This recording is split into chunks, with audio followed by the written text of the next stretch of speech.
Hi everyone, welcome. We're gonna conduct a Zoom today and it's gonna be about task list section D3 to D8. And this is the disclaimer. We're gonna read it really quickly, okay?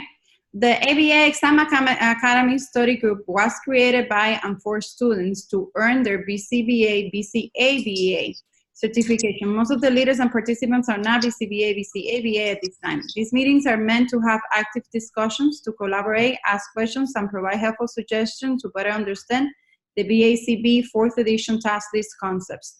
Due to this, it is important to know that all viewers and participants are responsible for verifying the accuracy of the information being provided in order to successfully prepare for the BCBA, BCABA exam. Basically, let's double check everything we say. And ethical considerations. Refrain from sharing any BCBA, BCABA test questions during this exam or from sharing any test mock questions from any paid resources. If you're going to share anything that is free or peer review articles or books, then we do give credit to those. And remember, even sometimes mocks are free. Some groups have very strict sharing policies. So that's why we refrain from sharing anything like that. Another rules, just to make the Zoom smooth, is mute the mic if you're not speaking. We're recording, so turn off the camera if you don't wish to come out in camera. Give everybody a turn to speak, and let's be respectful to one another. And we're gonna do our best to have fun, guys. It's late, but when you're studying with a group, it's always fun. Okay, so here the references. Today I used Cooper, Mayer, and Miltenberger. I mostly used Cooper and Miltenberger, not Mayer, not so much today. And the questions or anything else is created by me. What is prompting? We have a small group today, which is gonna be good in the sense that it's gonna force you to participate, but don't feel intimidated if you don't know it, because I put a lot of these block things just to prompt, to see, for us to know if we see the question or the vocabulary words and something comes up in our brain. So the answer is all here. So here's the question: what is prompting? Why we use it? So who wants to say it?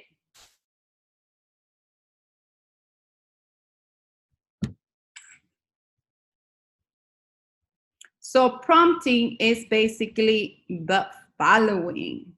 Here's what Cooper says. Prompts are stimuli given before or during the performance of a behavior. They help behavior occur so that the teacher can provide reinforcer. So what does that mean, guys? Prompts help behaviors or help the learner execute a behavior that we want. Exactly.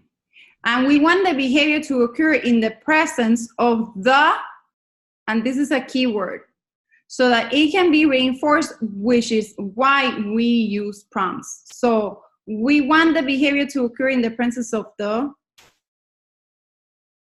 SD. And that's key for us to know, especially for questions. They might trick you in those things, okay? Example. So an example is antecedent. What is your name? The behavior is, let's say that I'm the client and you're the therapist. So behavior is the behavior is Yenisbel, and the consequence is the therapist praises Yenisbel. Does that make sense? Well, which one is the SD in this case?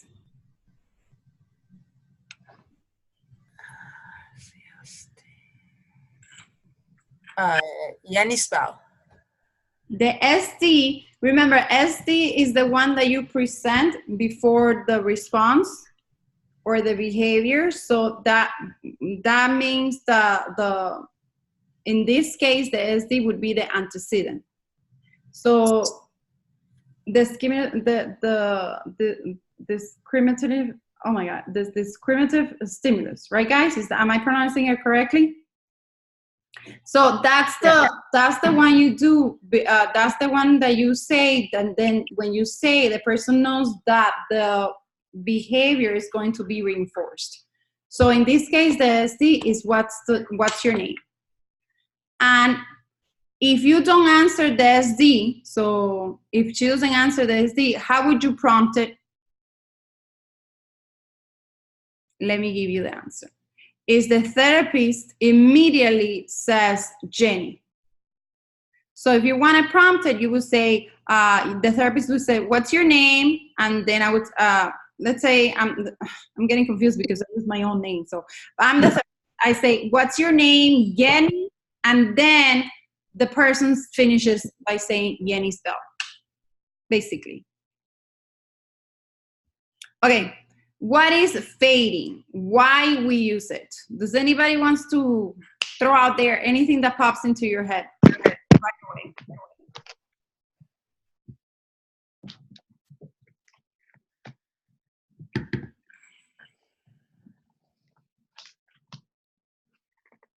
So when we prompt, do we always use the prompts?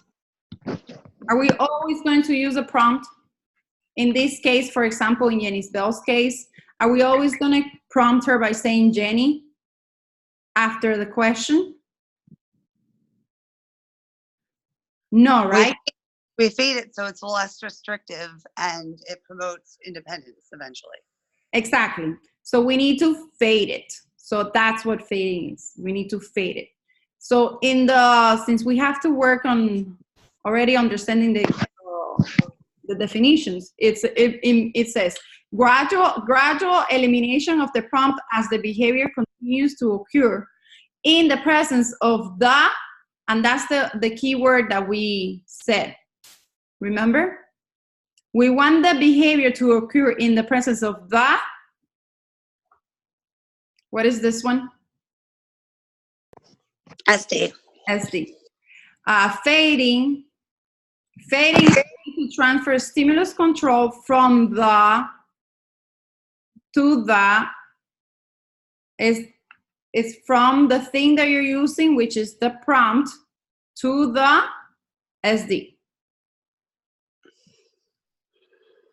I think it's getting, let me just break it down in a simpler terms. Basically, we're gonna use prompting when the person doesn't answer a question, right? But that prompt cannot stay there forever because we need to make it for the person not to need prompts. Otherwise, is what we call prompt dependency, right? He's prompt dependent. So to do that, we're gonna use fade. Now, why that we know that part is in simple terms, in simple words. But in the terms of the test, what we need to remember is this type of things. Is that we need the person to answer in front of, when he's presented with the SD, and we need him to answer in the presence of the SD without the need of the prompt, okay? So those are the key words, the key things that I want us to start getting used to. Okay, we won't want the client to be prompt dependent, which is what I say, and the goal is for the client to engage in the correct response with no help.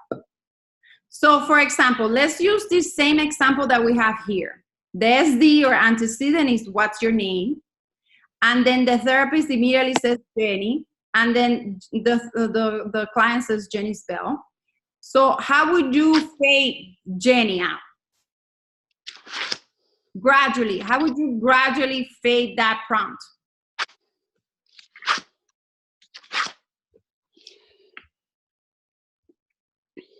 You would, I'll give you two choices. Would you say Jenny or would you say J? Is that your audio, Jenny, or? Yeah, it's cutting in and out. Mm-hmm. Oh, that's the problem. I'm sorry. I don't hear my problem with my audio. I'm also getting a lot of cutting out of in and out. Oh no. I have no idea how to fix that problem, to tell the truth, because it's never happened to me. That whole last few sentences was the most clear you've been the whole time. Okay, did you hear me now? Yeah. Okay. Okay. You're good now. I'm good. I have no idea what I pressed. I pressed something magically. Well, whatever you pressed, it worked. So you sound good. Okay, thank you. Let me know if it gets messed up again. Okay, so I forgot what I was asking. So let's use the same example right here. What is your name? And this is the therapist immediately says Jenny. That's the prompt to get the response, which would be Yenisbel, right? So if you want to fade it, what would you do to the prompt? How would you change the prompt? Jenny.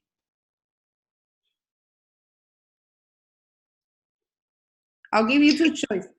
Go ahead. You could just say or you say, how do you fade that?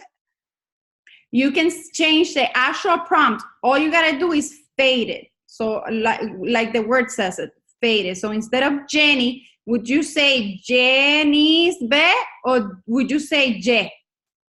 You would just say Je. Yeah, perfect. Yes. So it's the same one. Can we fade the prompt here? Yes, it would say Je. And then from there, you would say yeah. And then from there, you would say nothing. You wouldn't say anything. You wouldn't give any prompts. Okay, guys, thank you. SD, teacher asks, what is your name? Immediately answer the question. Immediately after the question, the teacher says, yeah. Response, the client says, yo. Was yeah a prompt? Yes or no? No, it was not. No, because it wasn't successful. Awesome. Perfect. No. What we say or do is a prompt only if what we say or do prompts the desired response. And those type of questions are, easy to come out in the test. They're good to come out in the test. They like to come out in the test. Stimulus prompts. The stimulus prompts act in the what?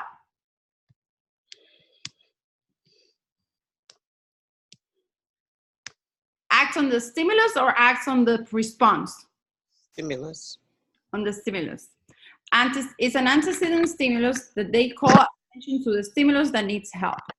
There are two types. I want to ask you, if you don't remember, it's okay. I just wanted to test if you knew it or not. Two types of a stimulus prompt. Do you guys remember? Two or three? Three types of a stimulus prompt. Movement, which is touch or impact. Then we have position, which is placing the item closer to the individual. And then we have redundancy. One or more stimuli or response dimension, color, size, shape, are paired with the correct choice, altering or exaggerating the color, the size, the shape of the stimulus, which is, I repeated it. Do you guys have any questions about this?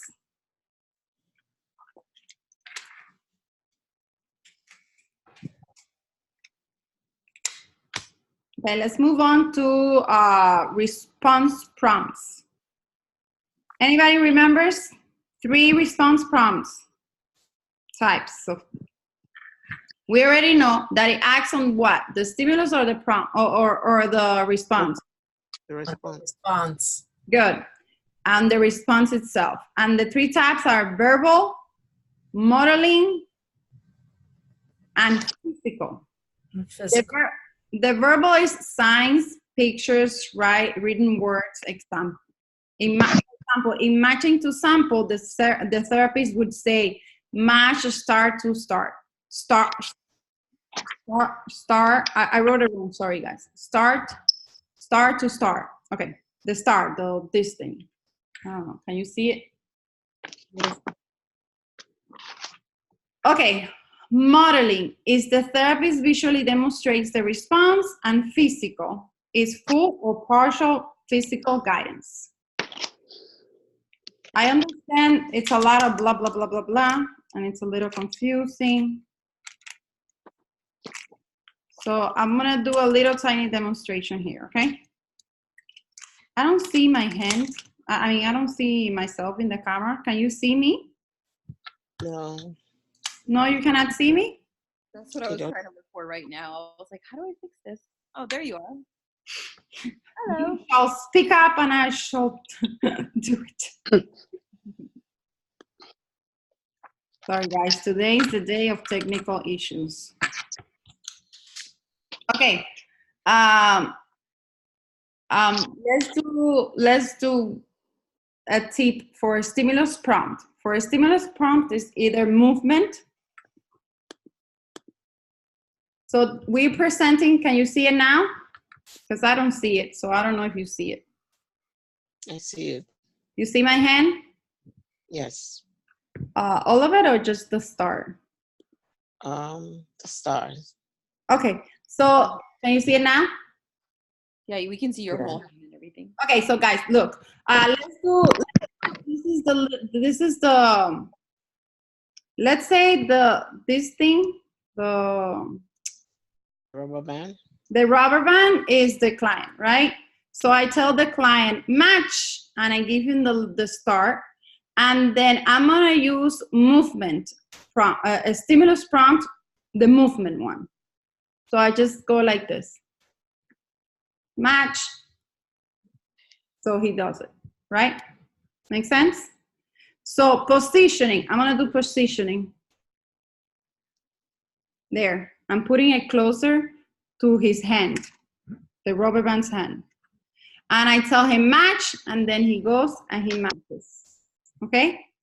Now we're gonna do redundancy. So for redundancy, what we're gonna do is we're gonna change the size. In this case, I'm gonna change two things. I'm gonna change the color and the size, because I wanna make it bigger than this one, or the one that I presented it before, and I wanna make it the same color as the one I want him to match. Can you still see it? Yes. So I'm gonna say match, and he's gonna match. So that's redundancy, okay? So now let's do response prompt. So did you notice what I did with the stimulus? I was always constantly doing what? Movement. Here I was either touching it, moving it, changing the color, the shape, anything. So that's what's gonna that's the key thing for a stimulus prompt, when you're doing something to it. So remember that for later. Okay, so now for response prompt, I'm gonna give it to him, so I'm gonna tell him, hey, look, match. So I'm gonna tell him match, start with start. So that would be, and he matches. Did I touch the stimulus, guys? Did I touch the stimulus? No. No. Rubber. Exactly. So for modeling is this one. It's basically, I'm gonna grab his hand. Oh no, I don't have to grab his hand. I can just, for that one, it's just, I show match. And then I give it to him after I model it, and he matches it. And then for physical is I grabbing his hand and then match, and then he does it. Okay, got it? Got it. I'm gonna give you an example, and you're gonna tell me if it's a stimulus prompt or response prompt. And then I'm gonna give you the type. Can you still see my hand and the PowerPoint? Yes. Okay, guys. So,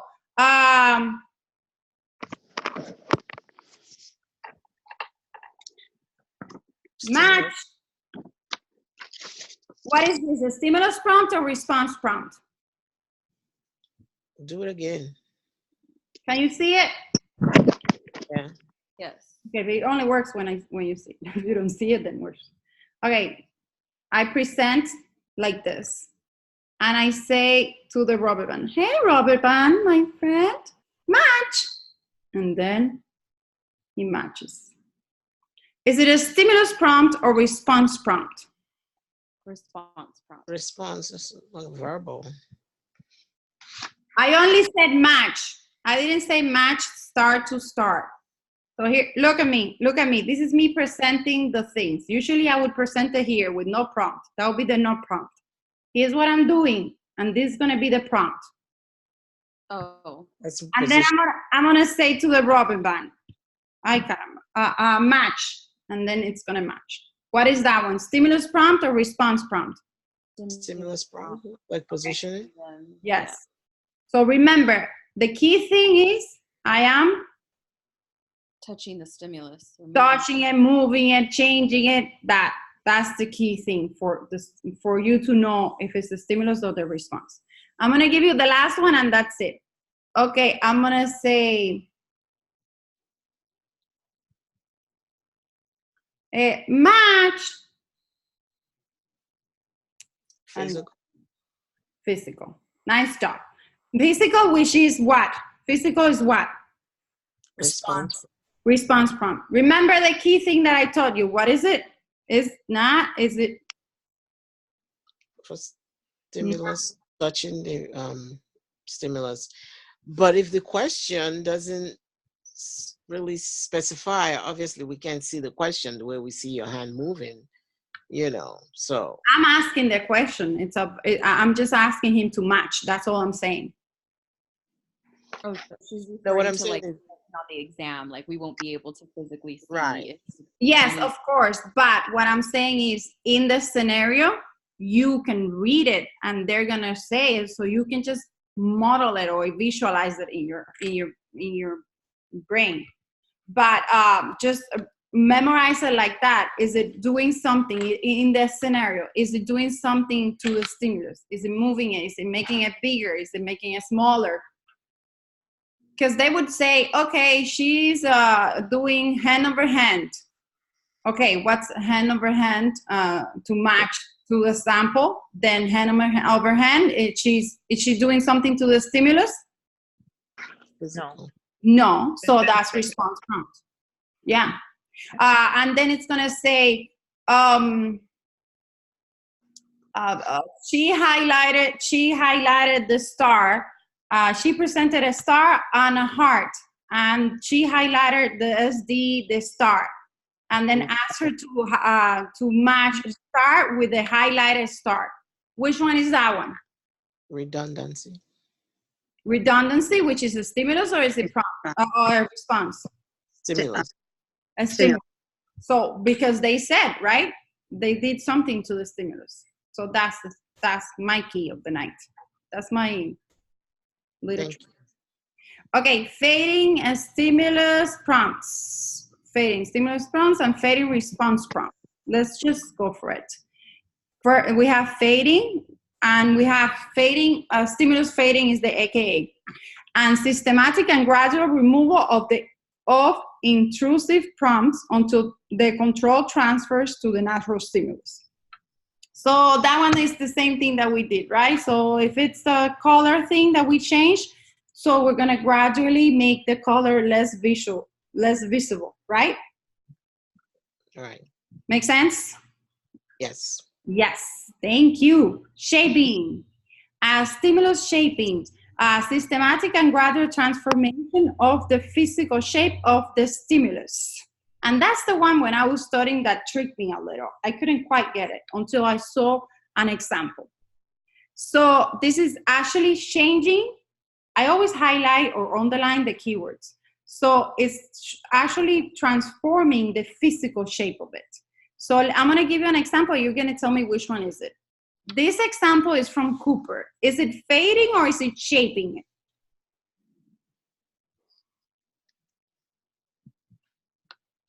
I'm gonna give you a tip. Look at the visual, which one is the one that they're changing, first of all? The 9. The 9. So is the 9 changing in physical shape?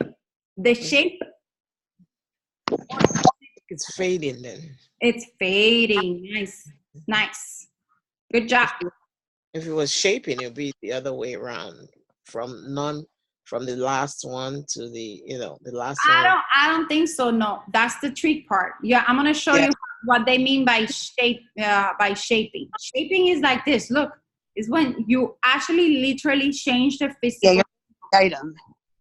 Like you see the example at the bottom, like the car, like that. The thing is that we never use that. At least I've never used it. I prefer fading. Right, but that's what I was thinking with the first one you gave, because the first set of 9s are clear. So if it was shaping, we would have started from the first one that, I mean, the one that doesn't look so clear all the way to the one that is. No, because it still doesn't change the shape of it. It doesn't change. It would be like a 9 that looks like a flower, and then you will be changing you will be changing the way it's the physical shape of it. It would be changing from a flower to a 9, to an actual 9. I don't know. I will have to get another example, but the one that they did here, the car, like it doesn't make any sense. Cars make sense.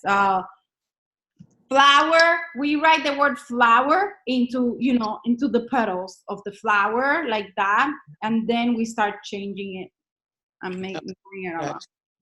I kind of think about, or what helps me with shaping is I think about, it's so weird, like the movie Ghost, like when they're in that clay, like doing the pottery. That is so funny. They're shaping clay into, a pot or a vase or whatever it is. So it's transforming. With shaping, you're transforming the original form into something else. That's a great tip. You and I think alike. I'll show you the next slide. So fading response prompts. Thanks, Vanessa. We have 4. If you know it, call it out. If not, I'll just give it to you. Ready, set, go. I'll give it to you. Oh my goodness, don't tell me. Fading, I messed this one up. Let me see if I can change it around. Can you still see it? Yes. Let me see if I can find it. I'm the one who cannot find it. Okay. Yeah, you can see it, right? So here we go. We have most to least. You see it, right? Most. Graduated and delay. Nice, Christina. Graduated and delayed prompting. Okay, guys. So most to least, who wants to talk about it? In most to least, you give. Okay, I'll do it. Go ahead. So for most to least is you're going from the maximum amount of guidance or support to the minimum. So you're starting with like a full physical prompt, and then you would go to modeling it, and then you would go to verbal until there's like no prompt at all. Exactly.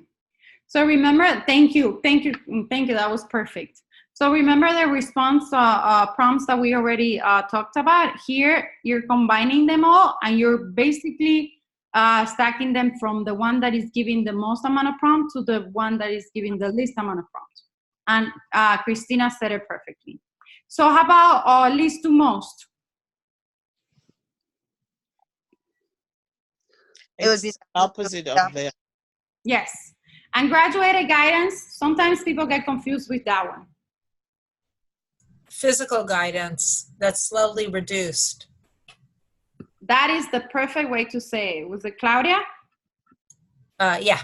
Thank you, Claudia. Yes. So let's use a visual. It would be like, right? It would be hand over hand. Then we would be here.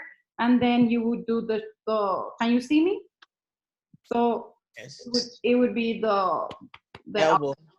So in the question, they would basically you would have to see the transition. They will have to write it down, right? And delayed prompting, we have 2 types. And we're going to see it in the other slide. So I just wanted to point out that delayed prompting has 3 AKAs. Time delay prompting, delay queuing, and progressive delay. Fun. Okay, guys. So I'm going to go to the next one, but let me see if I can share it correctly. Okay, can you see it? Yes. Nice. This thing is working for me tonight. Finally. Okay. We had all of that. Fixed. We have delay prompting. which is fixed delay prompting and progressive delay prompting. Does anybody knows the difference? It says in the actual wording, but if you don't remember, it's a little tricky. I had to read it because I usually don't use it a lot. I mean, I didn't memorize it completely. So fixed delay prompting has an AKA. Fixed delay prompting has an AKA, and the AKA for it is the following. It is constant delay prompting, and it makes sense because fixed, constant, so you can think of those two keywords. So there is no change in the time between the SD and the response. For example, time between SD and prompt is 5 seconds always. So I ask you your name. So let's say I use Claudia, right? So I say, what's your name? And then I wait 1, 2, 3, 4, 5. Claudia. If she doesn't say within the 5 seconds, then I give her the prompt. Make sense? So every time I ask her, I count to 5. That's the one. So now that I gave you this one, do you want to tackle progressive delay prompting?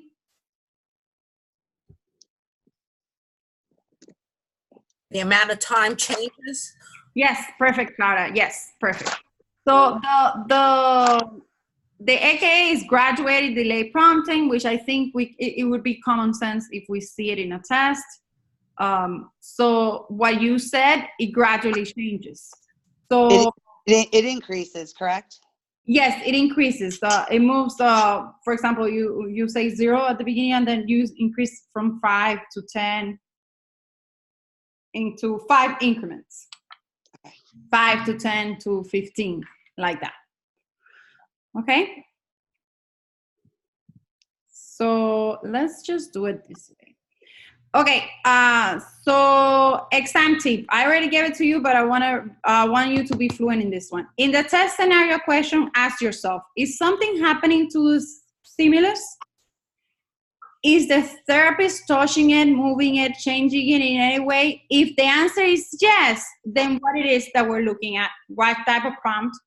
Stimulus prompt. Stimulus. Oh my God, I'm so proud of you guys.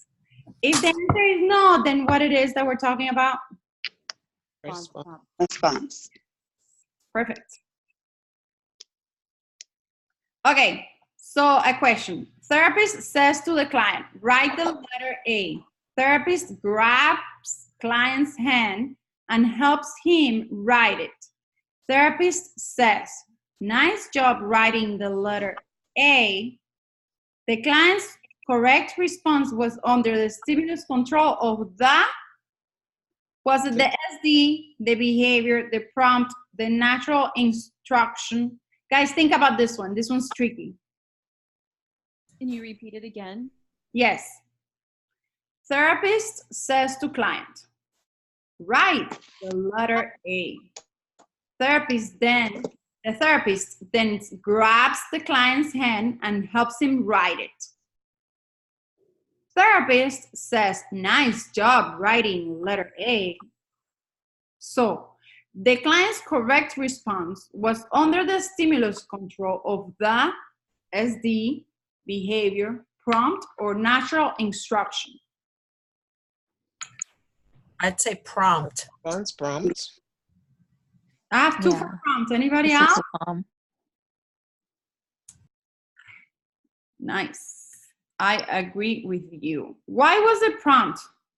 Because they use, well, I mean, I'm assuming, well, I was going to say because it's physical Prompting, physical guidance. The response prompt. and response prompt. Right. Yeah. I was going to say graduated guidance, but I mean. I think it's full physical prompt. Yes. But we say that is under the control of the prompt because the stimulus control of the prompt because it helped to perform the task. Yeah, it wasn't done independently. Yes, that's it. So how would we make it into the stimulus control of the SD? How would we change it to SD, a stimulus control of the SD?